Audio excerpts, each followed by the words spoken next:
Hello my friends, my name is Ben and welcome to another video in the MGN Destiny series Enemies Explained, where I strip away the hitboxes and reveal the greater story, characteristics, and names behind the enemies you slay by the hundreds day in and day out. In this chapter, I'll be digging into the sparse information we have available about the fallen House of Dusk. Similar to my other Fallen videos, when I explained the House of Devils in the very first video / article, I included a lot of information that applies to most of the houses, these being the traditional houses, and the House of Dusk for the most part is a traditional house, so they are no exception. So the origin of the Fallen applies to them, the class system applies to them, the type of equipment that the Fallen like to use, that too applies to them. So with that in mind, in order to save time, I'll be leaving a lot of the general details out of this video. If you want those details, you can find it in my House of Devils article / blog. Okay, with that out of the way, let's get started.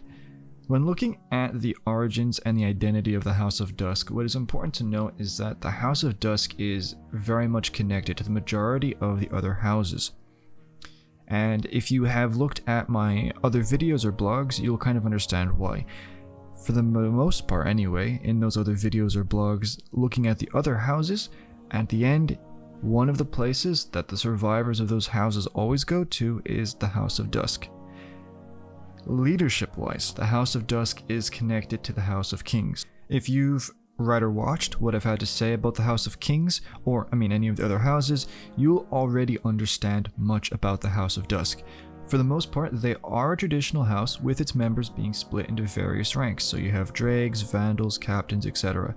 However, it has never been discovered as to whether or not they have a kell, and if you look closely, you will find that dregs do not have their bottom two arms capped, and that their arms are allowed to grow. It seems as though the House of Dusk removed this act of humiliation in order to encourage as many Fallen as possible to join. The goal of this house is simply to survive. And for the most part, they have been successful in that regard. The House of Dusk began its existence shortly after the Devil Splicers fell apart at the end of the Rise of Iron expansion.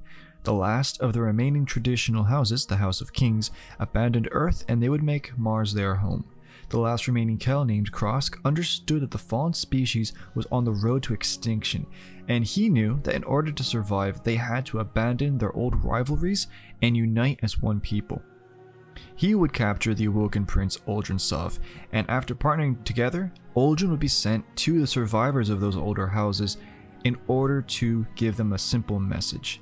He told them that if they were to survive, they had to abandon their old houses and join together, and the majority of the Fallen would hear this call and answer it. And so, the House of Dusk was formed. The House of Dusk would communicate using the frequencies of the House of Kings, and they would adopt the chief color of purple with gold mixed in. This signified how the House of Kings was always secretly in the background. The House of Dusk would remain on Earth, but stay in hiding and grow in strength. After the fall of so many houses, and after seeing so many kells be killed by Guardians, the Fallen finally accepted that humanity was simply too powerful an enemy to defeat. They would get a lucky break though, when the Red Legion would invade Sol and trap the Traveler, and humanity for a time would be broken. Unfortunately for the Fallen, the Red Legion would stay in the system, and they would replace humanity as their dominant enemy on Earth. The Fallen and the House of Dusk would see the Cabal as a threat comparable to humanity, and so they would attack the Red Legion fortifications on Earth, going so far as to even use their very rare and limited catches. Again, unfortunately for the House of Dusk, they would be unable to fully defeat the Red Legion on Earth, this being partly due of course to their fighting with the Taken and humanity at the same time as the Red Legion. Once Dominus Gaul was killed, their light would return to the Guardians, and so the House of Dusk would be forced to limit their presence on Earth, to a similar level as perhaps the House of Devils back during Destiny 1. The House of Dusk would have a presence on Titan and Nessus as well, although they would find greater success on Nessus. Similar to humanity after the fall of the last city, when the House of Dusk would investigate Titan, they would stumble across a massive hive nest. It quickly became apparent to both humanity and the Fallen that the hive controlled this moon, and removing them was just not a possible task at all. The Fallen would scavenge what they could from the archaeology of Titan, although their incursions would usually be met with resistance from the hive.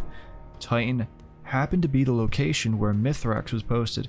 This was a fallen captain, and this would also be where the player character, known as the Guardian, would first encounter him. The player character would save Mithrax's life, and would choose to spare him, allowing him to escape. This act of kindness would inspire Mithrax to leave the House of Dusk, and later ally himself with humanity, becoming the Kell of the House of Light. On Nessus, the House of Dusk would be particularly drawn to a crashed Golden Age colony ship called Exodus Black. The Fallen would scavenge any parts that they could find. However, they would also figure out that straying too far from the ship was a bad idea, as they would provoke the wrath of the Vex. The Vex had been slowly turning Nessus into a machine planet ever since the collapse, and so similar to the Hive on Titan, they were the dominant force there. Nessus was their territory. The Fallen would also be forced to face a large number of Red Legion Cabal, as the Empire created several mining sites on Nessus' surface. This created a three-way war between the Fallen, the Vex, and the Cabal on Nessus. On both Titan and Nessus, the House of Dusk would eventually come into contact with humanity as well. This leads us to the decline of the House of Dusk. To this day, the House of Dusk has not been destroyed, and they are very much still a threat to humanity. However, since the destruction of the House of Kings, they have been weakened considerably. Like I mentioned in my House of Kings article, when Uldren Sov created the Scorn, he used them to turn on the House of Kings and destroy them, including their Kell Krosk. With Krosk gone, the true leader of the House of Dusk would be destroyed, and they would also lose their purpose as a result of that.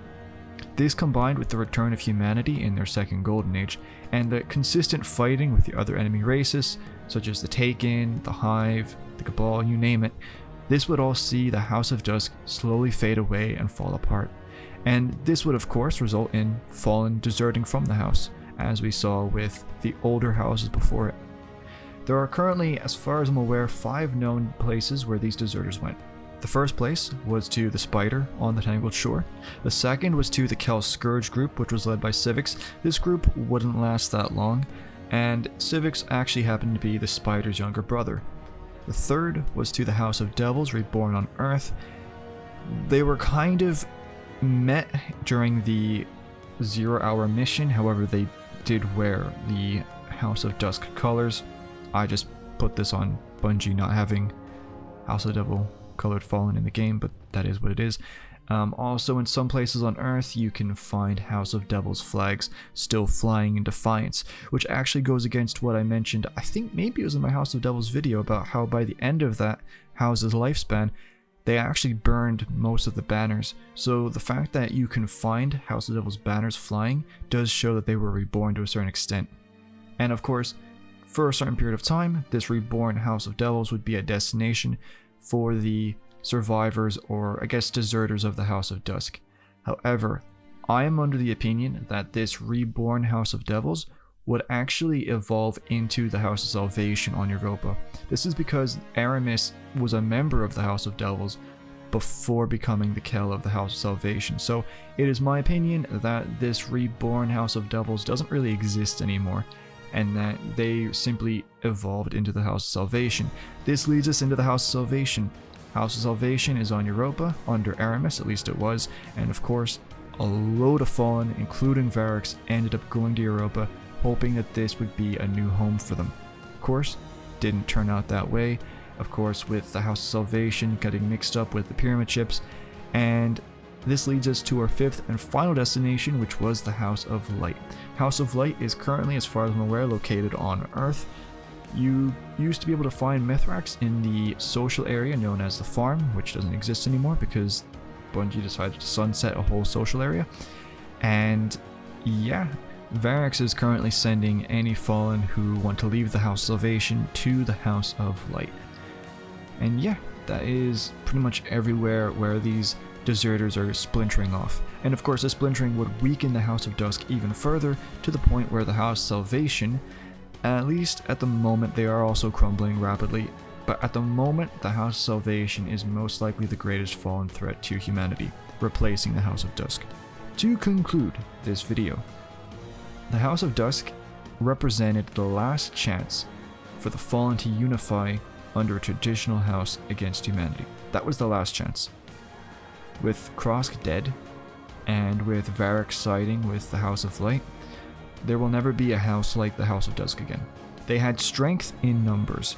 I'd say they were probably the biggest house, honestly, even bigger than the older houses back in the day, just because of the fact that it's all the old houses coming together.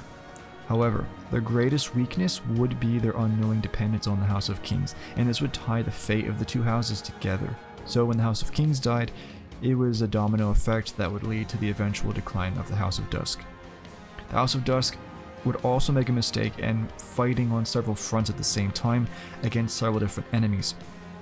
And yeah, that really is everything to do with the House of Dusk, and that's it. Honestly, that's it. If you want to learn more about the other fallen factions or the fallen houses or stuff like that, or just the world of Destiny in general, you can find what I've made so far on the MGN Destiny 2 YouTube channel and on the MGN Destiny 2 website. If you want more, please leave it in a comment and I promise you I will respond directly or make a video/article about it. Actually, as soon as I'm done recording this, I'm going to go and check the different comments on the videos and on the website, so I do check them. Yeah, I hope you stay safe in these trying times. Of course, you know, with everything going on, it's pretty hectic and pretty crazy, so just stay safe everybody and do what you can. My name is Ben, and as always, it's been a pleasure sharing what I know about this universe. Take care.